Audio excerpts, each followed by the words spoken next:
It was a regular Wednesday morning in my high school chemistry class.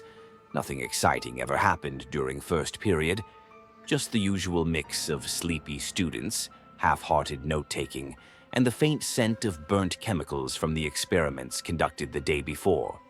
Mrs. Nolan, our teacher, was in the middle of explaining ionic bonds when the loudspeaker crackled to life.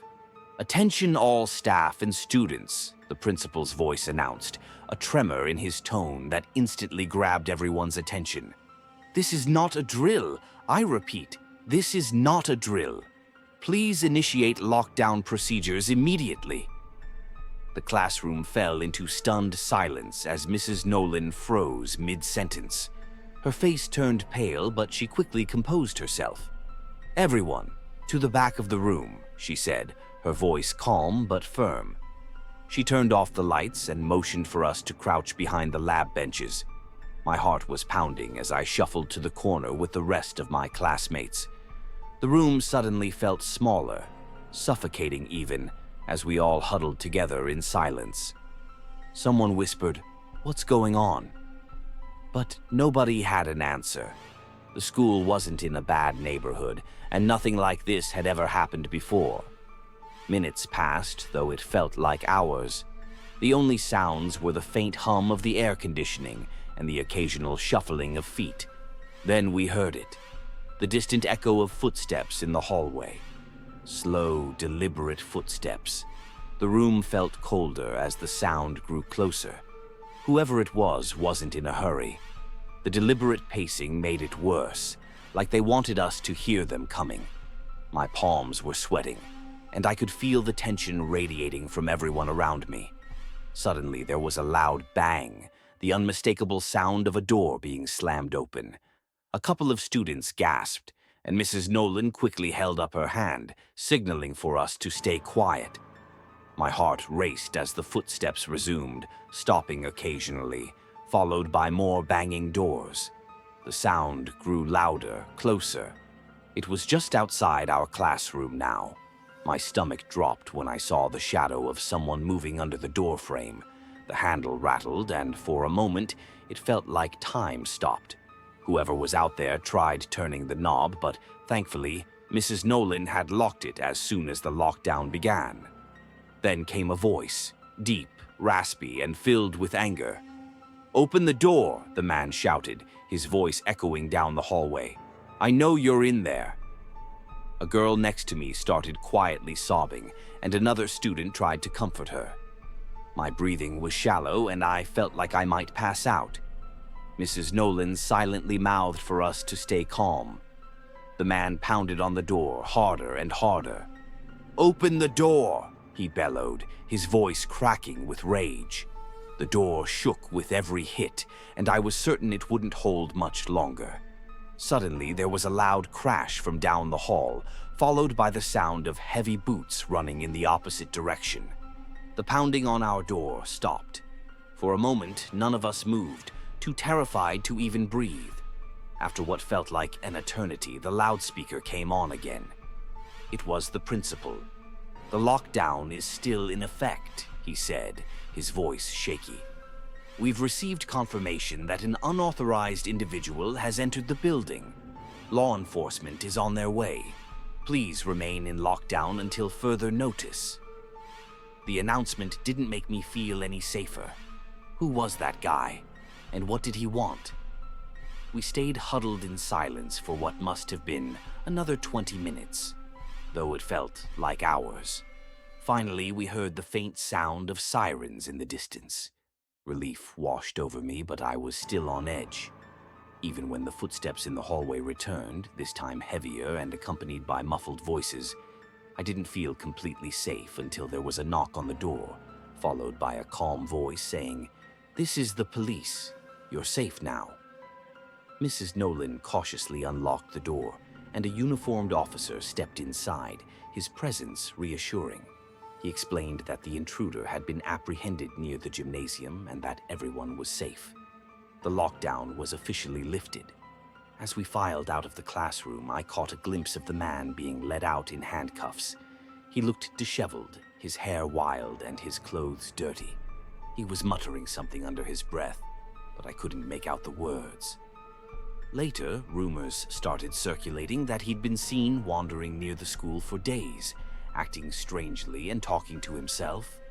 No one knew how he'd gotten inside or what his intentions were, but some said he'd been carrying a knife. That day changed how I thought about school. It was supposed to be a safe place, a routine part of life. But after that lockdown, I realized how quickly everything could change. To this day, the sound of someone banging on a door makes my stomach drop, and I still wonder what might have happened if that classroom door hadn't been locked.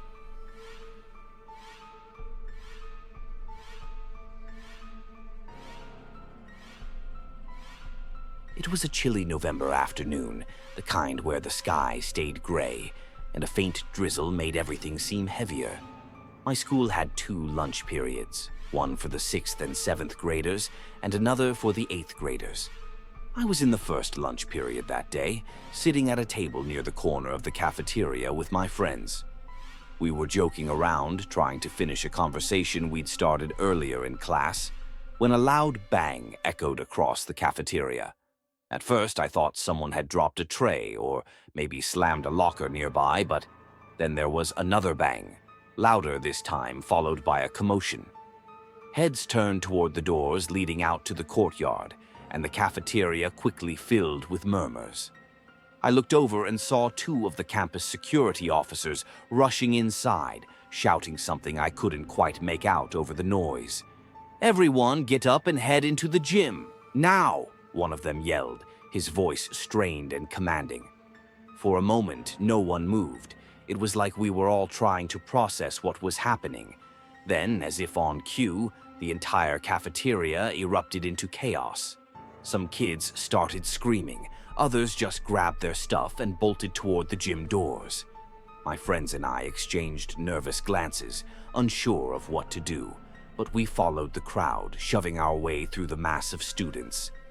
The gym was massive, with tall windows lining one side. As soon as we were inside, teachers and staff started pulling the blackout curtains closed, shielding us from whatever was happening outside. "Sit down, stay quiet, and don't move unless we tell you," a teacher barked, pacing near the doors. We huddled together on the gym floor, surrounded by hundreds of other students. Everyone was whispering, speculating about what was going on. Was it a fight? A fire? Did someone bring a weapon? The rumors spread like wildfire, each one more dramatic than the last. My friend Jamie leaned over to me and said, "I heard one of the security guards talking near the door. Something about a guy outside the school acting crazy." "What do you mean, acting crazy?" I asked, my stomach tightening. "He didn't say much, but it sounds like there's some guy out there threatening people." That didn't make me feel any better. We were already locked in a gym with no idea what was happening, and now there was a crazy guy outside? The tension in the room was suffocating. About 20 minutes later, one of the assistant principals entered the gym and stood at the front of the room, trying to get everyone's attention. "Listen up, everyone," she said, her voice shaky but loud enough to carry over the whispers. "We're in lockdown due to a situation outside the school. Law enforcement is handling it, and we need you to remain calm.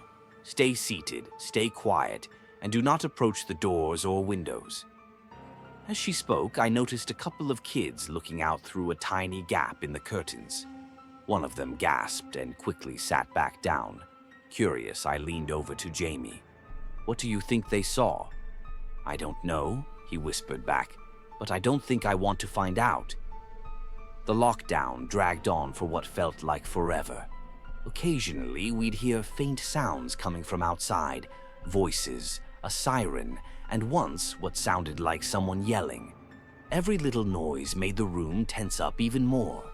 Finally, after about an hour, a police officer entered the gym.